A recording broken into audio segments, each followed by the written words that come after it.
Hello everyone, today I'll show you how to change the sound volume in Palworld.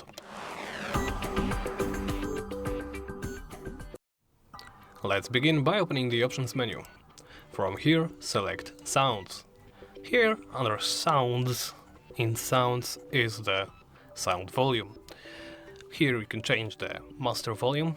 As you can see, all those scales go on, all those sliders go on a scale from 0 to 100. Master volume controls the overall volume of the game, so 100 being maximum available volume, 0 being muted. Here you can manage your overall game volume, and next you can individually change certain aspects of the game soundscape.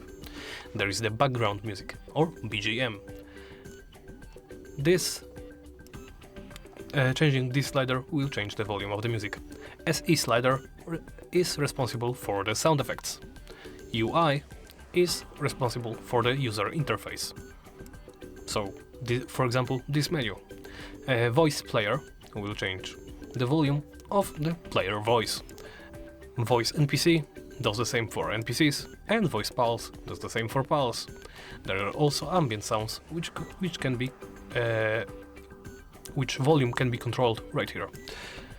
And I think that's about it. Thank you for watching, and please make sure to like, comment and subscribe.